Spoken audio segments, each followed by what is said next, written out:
আসসালামু আলাইকুম ওয়া রাহমাতুল্লাহি ওয়া বারাকাতুহু।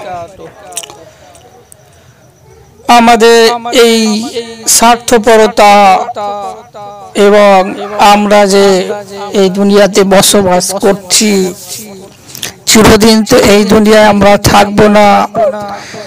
তো আমরা একদিন এই দুনিয়া থেকে চলে যাব।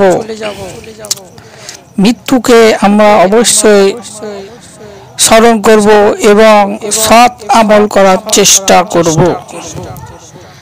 আর দুনিয়ার ভোগ বিলাস এবং সম্মান মর্যাদা এগুলো আল্লাহর হাতে ছেড়ে দিব এবং আমরা এই দুনিয়ার মোহে পড়ে থাকব না, পরকালের দিকে আমরা ধাবিত হব।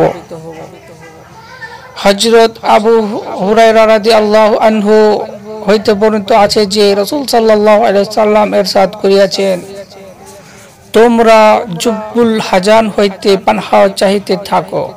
সাহাবা کرام রাদিয়াল্লাহু আনহু জিজ্ঞাসা করিলেন, জুব্বুল হাজান কি জিনিস?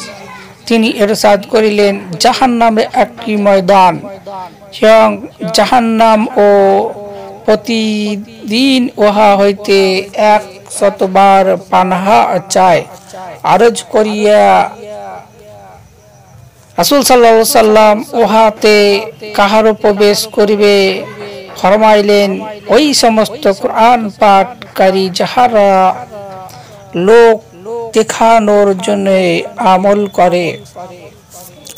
তো আমরা বিভিন্ন ফেসবুক, ইউটিউব এবং লোক দেখানো কাজগুলো করি, এগুলো অবশ্যই না করাই ঠিক। কারণ এই কাজগুলো আমরা দুনিয়ার স্বার্থে করে থাকি, কিন্তু পরকালে এর ভয়াবহতা অনেক বেশি।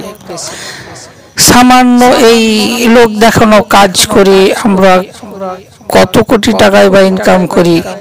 সামান্য লোক দেখানো কাজ করে আমরা সম্মান পাওয়ার আশায় এই কাজ ছেড়ে দিব এবং যেখানে আমরা কোটি কোটি বছর বসবাস করব, যেখানে আমরা সেখানে মরণ হবে না এবং যাহারা জাহান্নামে যাবে তাদের শান্তিও সেখানে থাকবে না, না মরবে না বাঁচবে। তাই আমরা ভালো কাজ করি এবং লোক দেখানোর কাজ ছাড়ে।